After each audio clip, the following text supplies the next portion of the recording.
Namaste. Ceremony volume 2, book 2, Rudra Samhita, part 5, chapter 47, description of swallowing Shukra in the Shiva Puran.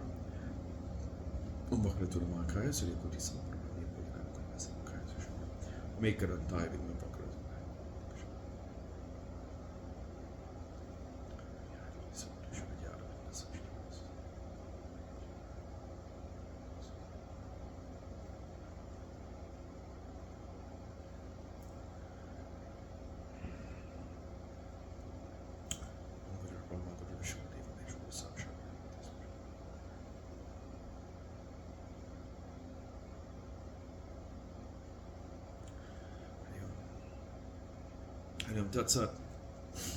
Vyasa said, this has been succinctly heard by me, that in the great terrible battle that caused horripilation, Shukra, the wise lord of the Dejas, was swallowed by Shiva, the enemy of the Tripuras. Please narrate in detail what that great yogin stationed in the stomach of the trident-bearing Lord Shiva did. How was it that the gastric fire of Shiva, that terrible fire of dissolution at the end of Kalpa, did not burn Shukra? How did the intelligent Shukra of bright refulgence come out of the stomach of Shiva? How long and in what manner did Shukra propitiate him? How did he obtain the great knowledge that suppressed death? O dear one, what is that knowledge which prevents death? O sage, how did Andaka get the position of the chieftain of Ganas after being released from the trident of Shiva, the lord of the gods, indulging in divine sports? O highly intelligent one, please be merciful. Mention all these sweet sports entirely to me, who listen with attention. Brahma said, on hearing these words of Vyasa, of immeasurable refulgence, Sanat Kumara remembered the lotus-like feet of Shiva and said, Sanat Kumara said, O Vyasa of great intelligence, O Vyasa of great intellect, listen to the nectar-like sport of Shiva. You are the foremost of devotees of Shiva, and you delight me. When the battle began between Shiva and Andaka, the leaders who had formed their armies in the unpiercing arrays of Thunderbolt and the Mountain, the powerful Dejas became victorious at first, but, O sage, by the power of Shiva, the Pramatas became victorious afterwards. On hearing that the Asura Andaka was dejected, he began to think, how can I be victorious? Going away from the battleground, the heroic and intelligent Andaka went immediately to Shukra, unattended by anyone else. Getting down from his chariot, he bowed to his preceptor. He was foremost among the politicians, pondered well, and spoke with palms joined in reverence. Andaka said, O Holy Lord, after resorting to you, we feel the respect due to a preceptor towards you. We are never vanquished, we are always victorious. Due to our power, we consider all the gods and their followers, including Shiva and Vishnu, as insignificant as the useless blades of grass. Due to your blessings, the gods are afraid of us as the elephants of the lions and the serpents of Garudas. By smashing the entire host of the Pramatas, by your grace, the Dejas and the Danavas have entered the impenetrable thunderbolt Vyuha. O Bhargava, by seeking refuge in you, we roam about unhesitatingly in the battleground like the cows grazing in the field fearlessly. By now, the Asuras are harassed by the heroic enemy. They are killed. Save us, O Brahmin, who have sought refuge in you. See Hunda and others leading lieutenants of mine who have been slain or who have fallen. They have been attacked by Pramatas of terrible valor who can destroy even death. Formerly, you did a great penance, drinking the smoke of husks or eating bits of grain for 1,000 years, and secured a great law. Now the opportunity has arrived to put it to a practical use. O Bhargava, let all the Pramatas see the fruit of your law, as you will kindly resuscitate the Asuras by that law. Sanakumara said on hearing the words of Andaka, the perplexed Bhargava began to reflect sadly. What shall I do? What will benefit me? Any living being has various activities to be performed. It may seem improper to me. This Vidya has been derived from Shiva, and I am going to use it on the heroes suppressed by the heroic Pramatas, the followers of Shiva. It is my duty to protect those who seek refuge in me. After thinking like this, the proposal of Andaka was accepted by Shukra. Smiling slightly and thinking upon the lotus-like feet of Shiva, with a peaceful mind, Bhargava spoke to the ruler of Danavas. Shukra said, O dear, what has been mentioned by you is entirely true. I have acquired this law just for the welfare of the Danavas. Drinking the unbearable smoke of husks or eating bits of grains for 1,000 years, this law has been acquired from Shiva. It is pleasing and beneficent to you, my kinsman. With this law I shall revive the dangers destroyed in the battle by the Pramatas, just like the cloud that revives scorched plants. Within a muhurta you will see these dangers, as if walking from sleep, healed from wounds, devoid of pain and very healthy.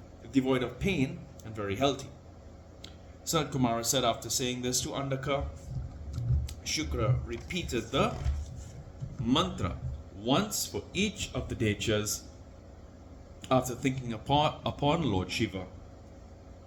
As soon as the mantra was repeated, the dechas and Danavas rose up simultaneously as if from sleep, with the weapons lifted in their hands. They rose up like the merit of men who gave water to the thirsty during the fight, or like charity given to Brahmins at the time of distress in the spirit of faith. On seeing Hunda and other Asuras revived to life, the Asuras shouted loudly, like clouds laden with water. Roaring with awful sounds, the fearless, valorous Asuras got ready to fight with Pramatas. On seeing the Dechas and Danavas resuscitated to life by Shukra, Nandini and other Pramatas, very haughty and invincible, were surprised. After pondering intelligently, they consulted one another. This activity shall be mentioned to Shiva, the Lord of Gods. When the sacrifice of war was going on like that, kindling the surprise of the leading Pramatas, Nandini, the son of Silada, who was infuriated on seeing the work of Bhargava, approached Lord Shiva. After saying, "Be victorious" to Shiva, the cause of victory and golden complexion, Nandini said, "O Lord, the warlike activities of leading gunners, which are difficult even for the gods, including Indra, to perform, have been rendered futile by Bhargava. O Lord, after repeating the law that revives the dead to life, one for each, all the dead enemies have been playfully resuscitated. The great Asuras, viz. Tuhunda, Hunda, Kumbha, Jamba, Vipaka, Paka, and others have returned from Yama's abode. They are routing the Pramatas and are roaming about. O Lord Shiva, how can we be victorious if he were to revive the life of all the Dechas killed by us? Again and again, how can there be peace to the leading gunners?" Sanat Kumara said, and being thus addressed by the leading Pramata, Nandini, the lord of leading Pramatas, laughingly spoke to Nandini, the chief of all lords of gunners. Lord Shiva said, "O Nandini, go very quickly and seize the great Brahmin from the midst of the Dechas and bring him here, like a vulture bringing the bird quail." Sanat Kumara said, thus commanded by the bull-bannered deity, Nandini bellowed like a bull and roared like a lion.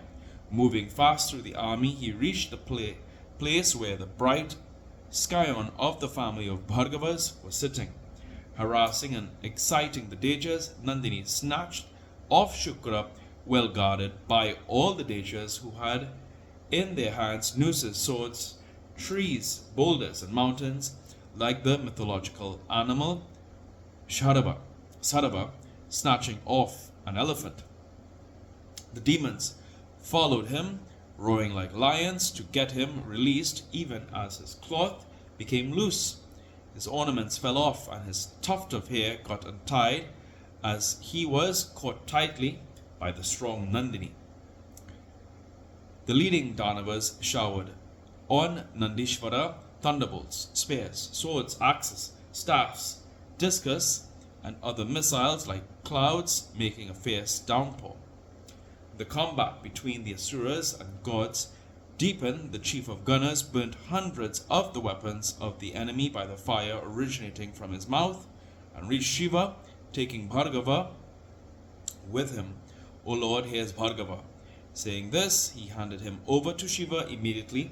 The Lord of gods caught hold of Bhargava like a present offered by a devotee. Without saying anything, the protector of the Bhutas thrust Bhargava into his mouth like a fruit. The Asuras shouted loudly, "Alas, alas!" Let's see if there's any footnotes. No footnotes in this chapter. Here ends today's reading of the Shiva Puran. Prabhuprananatam, Vyumveshanatam, Jagannatanatam, Saranatam, Bhutam Voyeshara Bhutanatam, Shivam Shankaram, Shambhumeshanakti, Amkapurakaram, Karanavataram, Sansarasanam, Shkritam, Sadavasantam, Ridar, Vindepavam, Bhavami, Saitam, Pavatipate, Mujam Sambo, Sandram, Makamacham, Swapishtipa,